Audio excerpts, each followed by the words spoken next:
வணக்கம். ஜெம் செய்திகளுக்காக நான் உங்கள் குணா. இந்திய நேரப்படி மதியம் 1:30 மணி செய்திகள். முதலில் ஜெம் தலைப்பு செய்திகளை காணலாம்.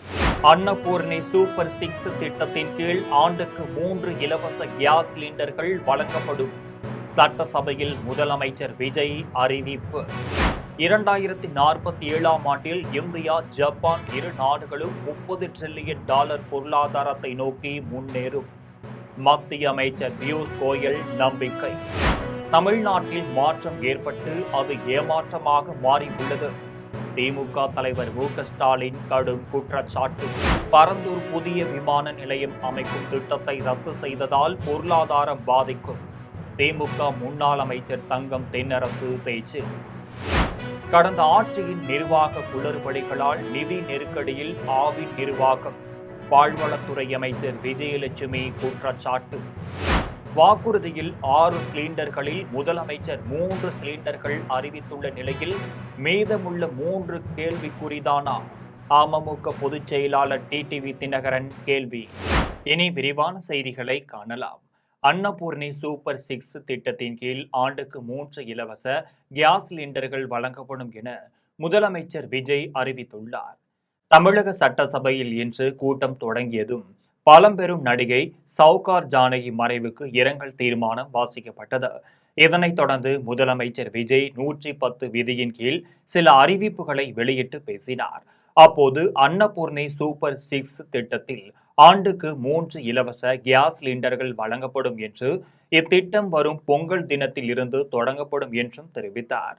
3 எரிவாயு சிலிண்டர்களுக்கான தொகையை அரசே நேரடியாக பயனாளிகளின் வங்கிக் கணக்கில் நேரடியாக வரவு வைக்கும் என்றும், ஆண்டுக்கு வருவாய் 2.5 லட்சத்திற்கு குறைவாக உள்ள பின்தங்கிய குடும்பங்களுக்கும் ஆண்டுக்கு 3 சிலிண்டர் இலவசமாக வழங்கப்படும் என்று கூறினார்.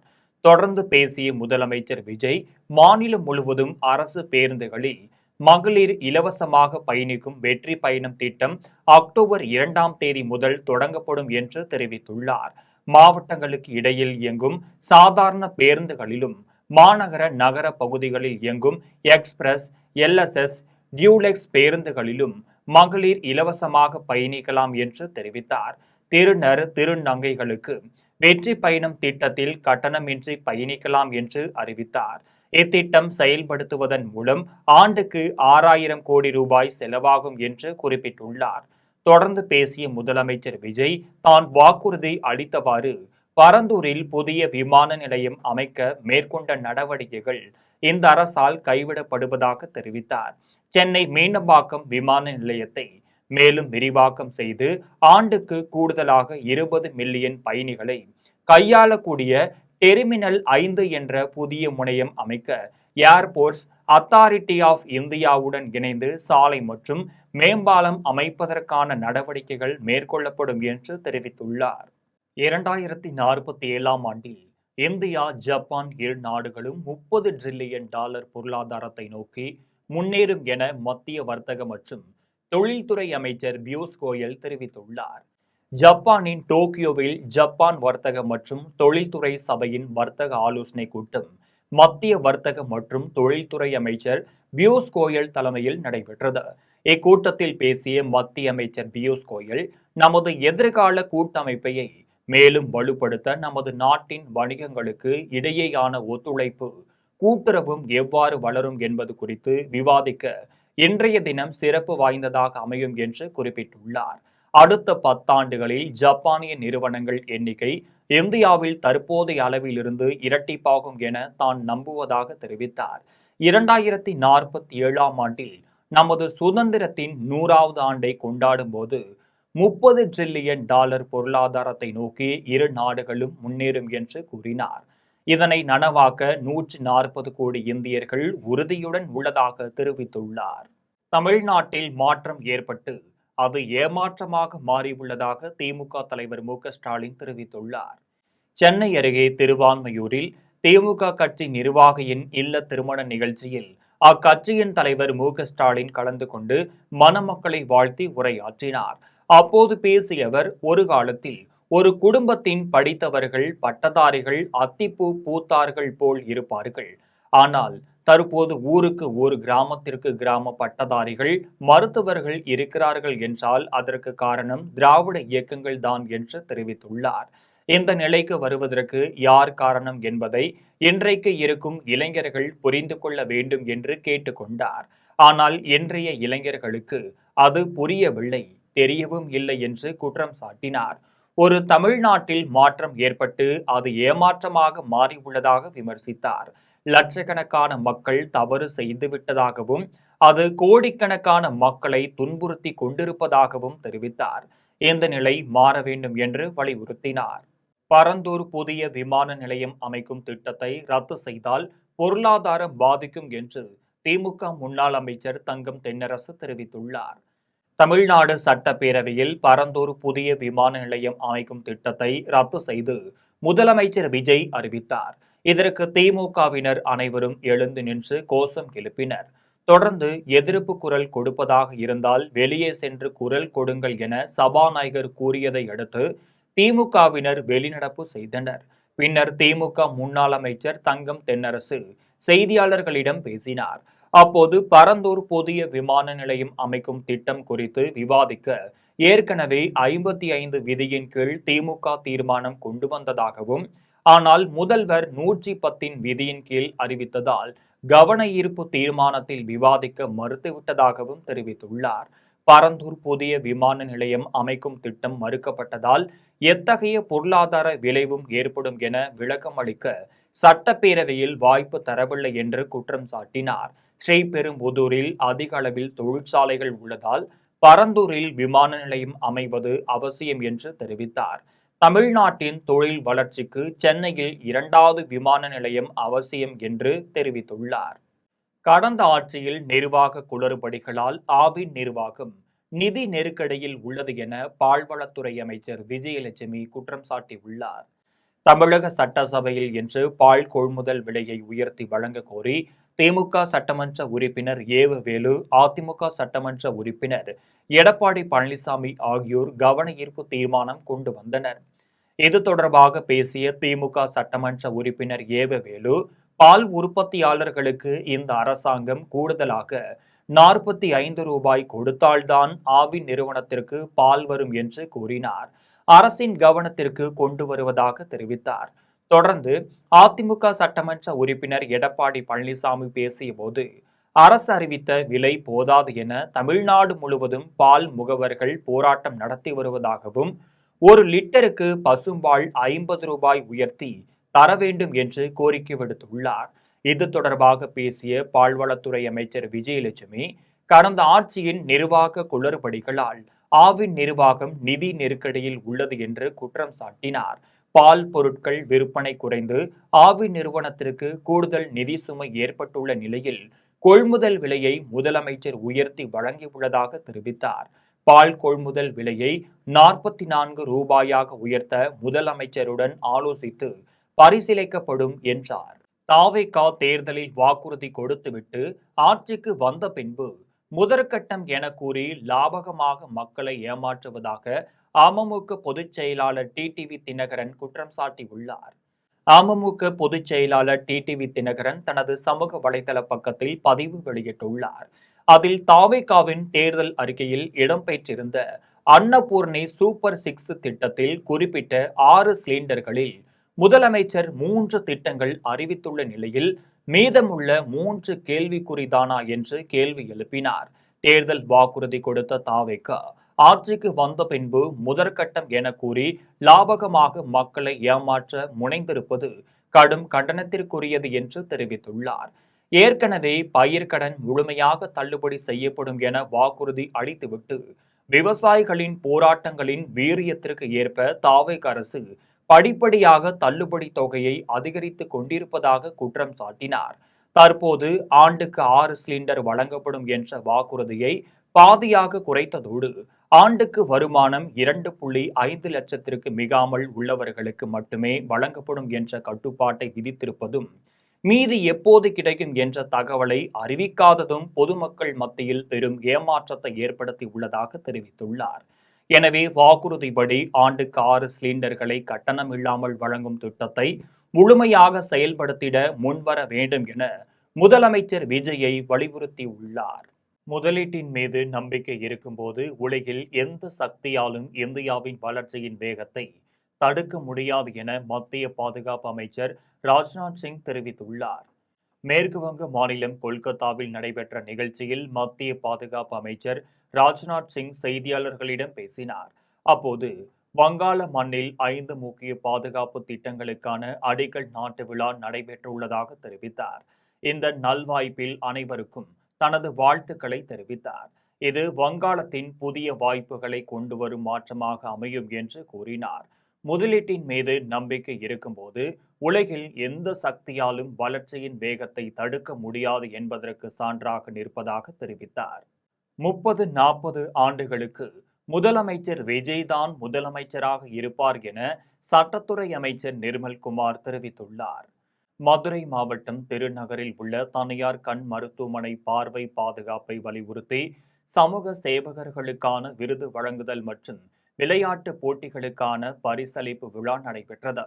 இதில் சட்டத்துறை அமைச்சர் நிர்மல்குமார் கலந்து கொண்டு வெற்றி பெற்ற மாணவர்களுக்கு பரிசளித்ததோடு சமூக சேவகர்களுக்கு விருதுகளையும் வழங்கினார். இந்நிகழ்வில் மதுரை மாநகராட்சி பொறுப்பு மேயர் நாகராஜன் மற்றும் திமுக கவுன்சிலர்கள் ஏராளமானோர் கலந்து கொண்டனர்.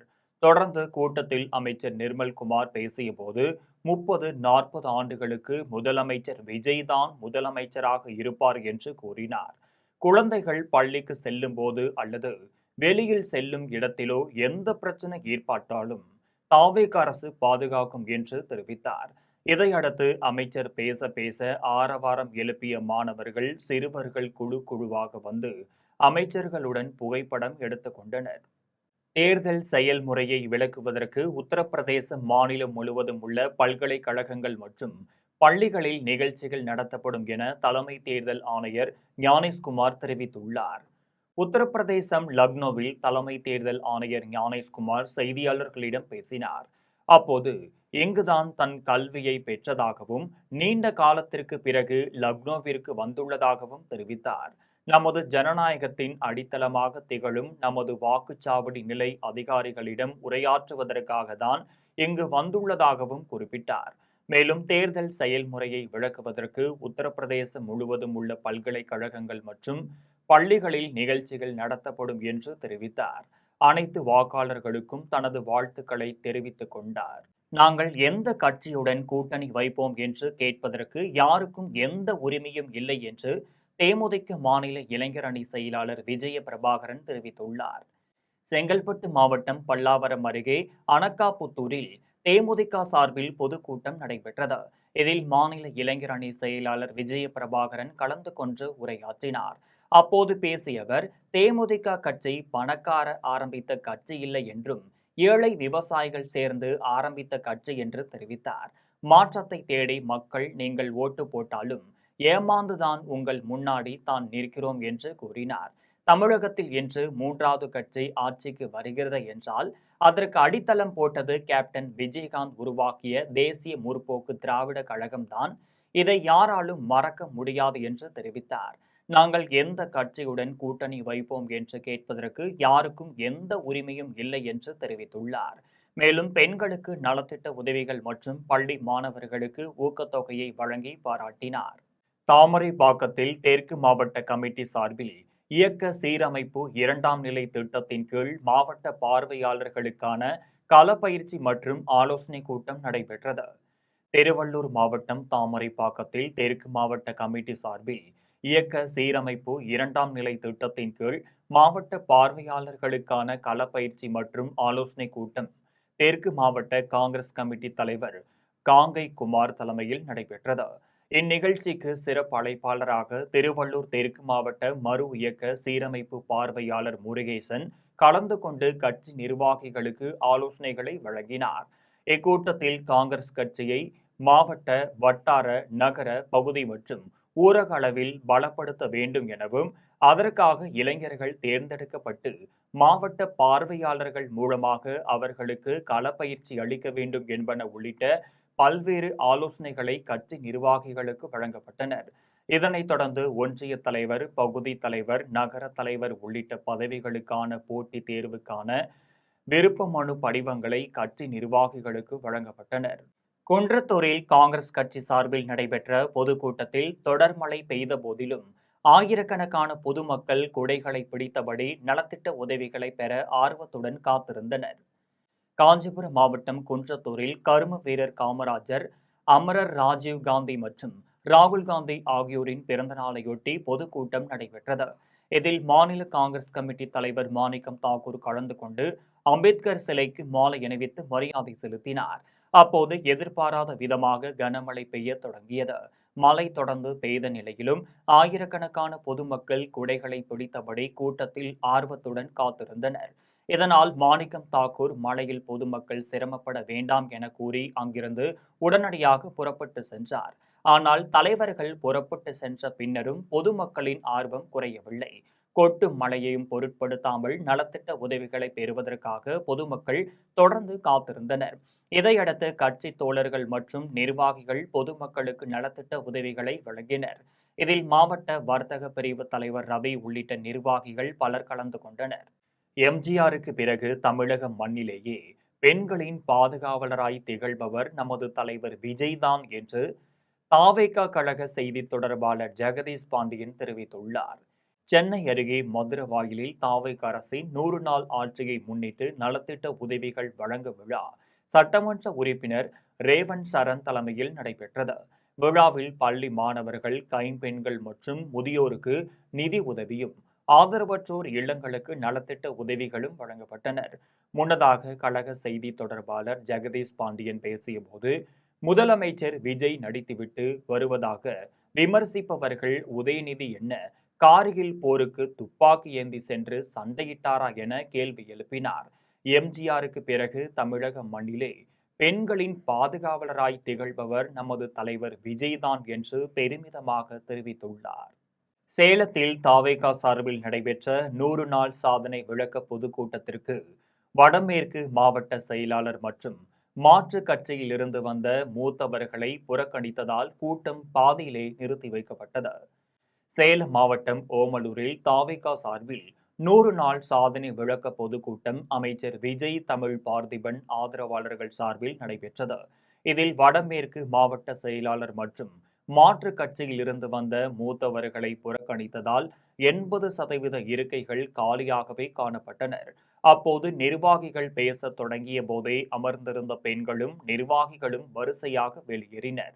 இதனிடையே லேசான மழை பெய்ததால் கூட்டம் பாதியிலேயே நிறுத்தப்பட்டது. உட்கட்சி பூசலை தடுக்க தாவேகா தலைமை உடனடியாக தலையிட வேண்டும் என தாவேகா தொண்டர்கள் கோரிக்கை விடுத்துள்ளனர். கோவையில் நடைபெற்ற மை கராத்தே சர்வதேச பட்டய தேர்வு போட்டியில் ஏராளமான மாணவர்கள் ஆர்வத்துடன் கலந்து கொண்டு தங்களது திறமைகளை வெளிப்படுத்தினர். கோவை சரவணம்பட்டியில் உள்ள தனியார் பள்ளியில் மை கராத்தே சர்வதேச பட்டய தேர்வு போட்டி நடைபெற்றது. இதில் 3 வயது முதல் 30 வயது வரை உள்ள 500க்கும் மேற்பட்ட மாணவ மாணவிகள் கலந்து கொண்டு தங்கள் திறமைகளை வெளிப்படுத்தினர். போட்டியில் தேர்வு செய்யப்பட்ட மாணவ மாணவிகளுக்கு சர்வதேச கராத்தே பயிற்சியாளர் சென்சா தியாகு நாகராஜ் சான்றிதழ்களும் பட்டயங்களையும் வழங்கினார். மேலும் பள்ளி மற்றும் கல்லூரி மாணவர்கள் கராத்தே கலையை ஆர்வமுடன் கற்று வருவதற்காகவும், குறிப்பாக பெண் குழந்தைகளின் பெற்றோர் தற்காப்பு கலைகளை கற்றுக் கொடுக்க அதிகம் முன்வருவதாகவும் தலைமை பயிற்சியாளர் தியாகு நாகராஜ் தெரிவித்துள்ளார். மன்னார்குடியில் நடைபெற்ற மாவட்ட அளவிலான வலுதூக்கு சாம்பியன்ஷிப் போட்டியில் ஏராளமான வீரர் வீராங்கனைகள் கலந்து கொண்டு தங்களது திறமைகளை வெளிப்படுத்தினர். திருவாரூர் மாவட்டம் மன்னார்குடியில் உள்ள ராஜகோபால சுவாமி அரசு கல்லூரியில் ஆண்கள் மற்றும் பெண்களுக்கான மாவட்ட அளவிலான வலுதூக்கும் சாம்பியன்ஷிப் போட்டி நடைபெற்றனர். இதில் மாவட்டத்தின் பல்வேறு பகுதிகளில் இருந்து ஏராளமான வீரர் வீராங்கனைகள் கலந்து கொண்டு தங்களது திறமைகளை வெளிப்படுத்தினர். போட்டிகளின் முடிவில் ஒட்டுமொத்த புள்ளிகளின் அடிப்படையில் மன்னார்குடி ராஜகோபால சுவாமி அரசு கல்லூரி முதலிடத்தை பிடித்து வெற்றி பெற்றது. தொடர்ந்து போட்டியில் வெற்றி பெற்ற வீரருக்கு மாவட்ட வலுதூக்கும் சங்க காப்பாளர் மீனாட்சி சூர்யா பிரகாஷ் பரிசுகளையும் பதக்கங்களையும் வழங்கி பாராட்டினார். இந்நிகழ்வில் மாவட்ட பளுதூக்கும் சங்க தலைவர் ராமதாஸ், மாவட்ட அமைச்சூர் மற்றும் பிட்னஸ் அசோசியேஷன் தலைவர் அசோகன் உள்ளிட்டோர் கலந்து கொண்டனர். விளையாட்டுப் போட்டிகளில் பங்கேற்பதன் மூலம் மாணவர்களின் சிந்திக்கும் திறன், முடிவெடுக்கும் திறன் மற்றும் கவனம் செலுத்தும் திறன் அதிகரிக்கும் என்று சர்வதேச சதுரங்க நடுவர் விஜயராகவன் தெரிவித்துள்ளார். கோவை அருகே சின்ன வேடம்பட்டியில் மாவட்ட அளவிலான சதுரங்க போட்டி நடைபெற்றது. இதில் 500க்கும் மேற்பட்டோர் ஆர்வத்துடன் கலந்து கொண்டு தங்களின் திறமைகளை வெளிப்படுத்தினர். முன்னதாக சர்வதேச சதுரங்க நடுவர் விஜயராகவன் பேசியபோது, மாணவர்களுக்கு இதுபோன்ற சதுரங்க போட்டிகள் தொடர்ந்து நடத்த வேண்டியது அவசியம் என தெரிவித்தார். இதுபோன்ற போட்டிகளில் பங்கேற்பதன் மூலம் மாணவர்களின் சிந்திக்கும் திறன், முடிவெடுக்கும் திறன் மற்றும் கவனம் செலுத்தும் திறன் அதிகரிக்கும் என்று கூறினார். தொடர்ந்து போட்டிகளில் வெற்றி பெற்றவர்களுக்கு கோப்பைகளும் பதக்கங்களும் ரொக்க பரிசுகளும் வழங்கப்பட்டனர். தோவாளை பூ சந்தையில் ஓணம் பண்டிகையையொட்டி பூக்களின் விலையும் விற்பனையும் அதிகரித்துள்ளது. கன்னியாகுமரி மாவட்டம் தோவாளை பூ சந்தையில் ஓணம் பண்டிகையையொட்டி பூக்களின் விலையும் விற்பனையும் அதிகரித்து வருகிறது. இதன்படி 500 ரூபாய்க்கு விற்ற 1 கிலோ பிச்சிப்பூ 1500 ரூபாயாக உயர்ந்துள்ளது. இதேபோல் மஞ்சள் சிவந்தி 150 ரூபாயாகவும், வெள்ளை சிவந்தி 250 ரூபாயாகவும், முல்லை 1500 ரூபாயாகவும், ஒரு கட்டு ரோஜா 200 ரூபாயாகவும், சிவந்தி 220 ரூபாயாகவும் உயர்ந்துள்ளது. மேலும் கேரளாவில் இருந்து மக்கள் வந்து பூக்களை ஆர்வத்துடன் வாங்கி செல்வதால் பூ வியாபாரிகள் மகிழ்ச்சி அடைந்துள்ளனர். திருவொற்றியூரில் பெரிய பாளையத்தம்மன் ஆலயத்தின் 80ஆம் ஆண்டு ஆடி திருவிழாவை முன்னிட்டு ராஜ அலங்காரத்தில் அம்மன் வீதி உலா மிக சிறப்பாக நடைபெற்றது. சென்னை திருவொற்றியூர் அடுத்த பூங்காவனபுரம் பகுதியில் உள்ள பெரிய பாளையத்தம்மன் ஆலயத்தின் 80ஆம் ஆண்டு ஆடி திருவிழாவை முன்னிட்டு பெரிய பாளையத்தம்மன் ராஜ அலங்காரத்தில் அன்ன வாகனத்தில் பக்தர்களுக்கு அருள் பாலித்தார். இதையடுத்து முக்கிய வீதிகள் வழியாக அம்மன் வீதி உலா நடைபெற்றது. இதனைத் தொடர்ந்து வழி நெடுகிலும் பொதுமக்கள் பெரிய பாளையத்தம்மனுக்கு தேங்காய் உடைத்து அர்ச்சனை செய்து சாமி தரிசனம் செய்து வழிபட்டனர். மேலூர் மதுரா பாரதிபுரம் கிராமத்தில் உள்ள மாரியம்மன் கோவிலில் மகா கும்பாபிஷேக விழா சிறப்பாக நடைபெற்றது. காஞ்சிபுரம் மாவட்டம் உத்தரமேரூர் அருகே மேலூர் மதுரா பாரதிபுரம் கிராமத்தில் உள்ள மாரியம்மன் கோவிலில் மகா கும்பாபிஷேக விழா சிறப்பாக நடைபெற்றது. முன்னதாக சுவாமிக்கு யாகசாலை பூஜைகளுடன் அபிஷேக ஆராதனைகள் நடைபெற்றது. தொடர்ந்து வேத மந்திரங்கள் முழங்க கோவில் விமான கோபுர கலசங்களுக்கு சிவச்சாரியர்கள் புனித நீர் ஊற்றி கும்பாபிஷேகம் செய்தனர். இதில் ஏராளமான பக்தர்கள் கலந்து கொண்டு சாமி தரிசனம் செய்து வழிபட்டனர். விழாவில் கோவில் நிர்வாகம் சார்பில் பக்தர்களுக்கு அன்னதானம் வழங்கப்பட்டது. விளாத்திக்குளம் அருகே ரகுராமபுரத்தில் உள்ள காளியம்மன் கோவிலில் முளைப்பாரி ஊர்வலம் நடைபெற்றது. தூத்துக்குடி மாவட்டம் விளாத்திக்குளம் அருகே ரகுராமபுரத்தில் உள்ள காளியம்மன் கோவிலில் மகா கும்பாபிஷேக விழாவையொட்டி முளைப்பாரி ஊர்வலம் நடைபெற்றது.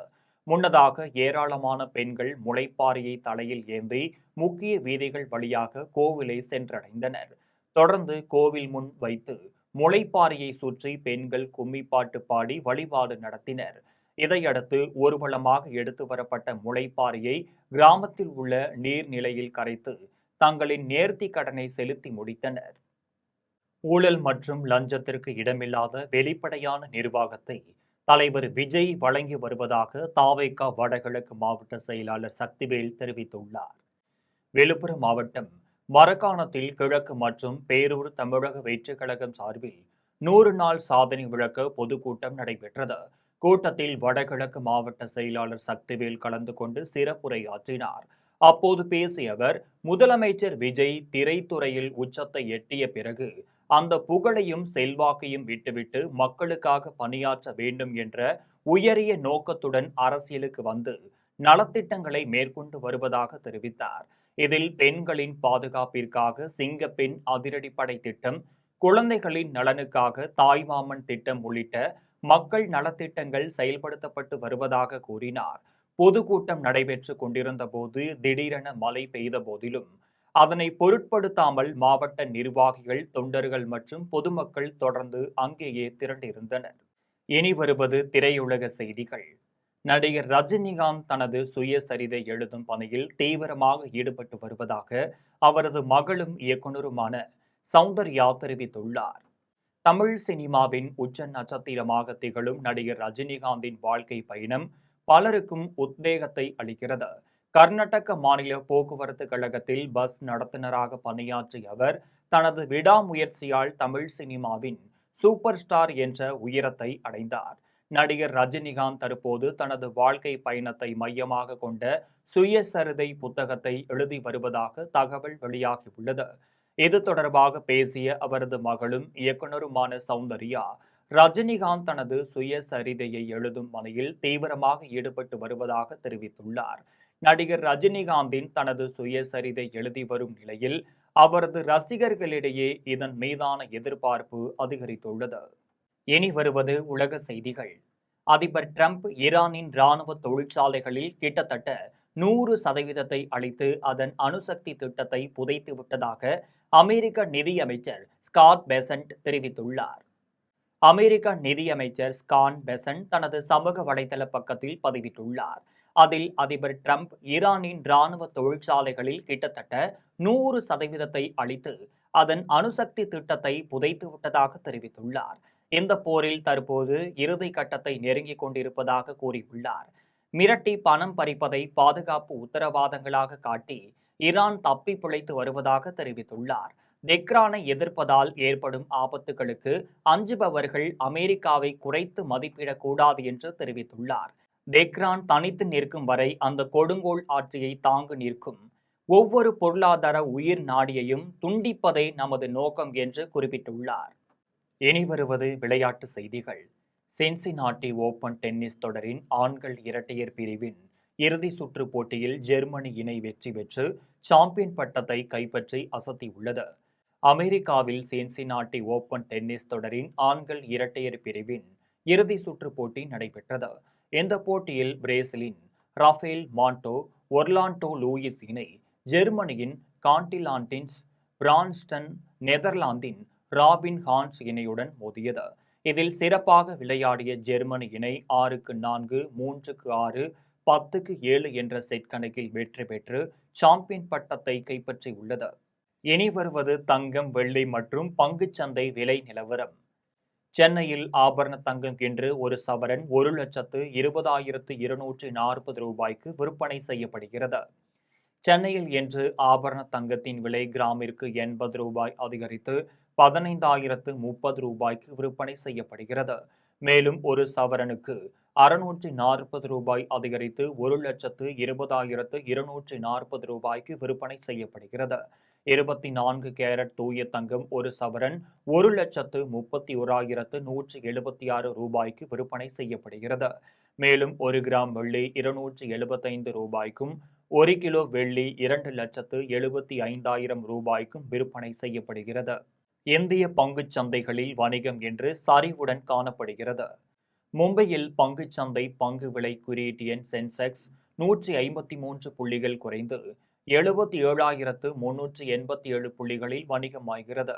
தேசிய பங்குச்சந்தை பங்கு விலை குறியீட்டு எண் நிப்டி 49 புள்ளிகள் குறைந்து 24,202 புள்ளிகளில் வணிகமாகிறது. மீண்டும் ஜெம் தலைப்பு செய்திகள்.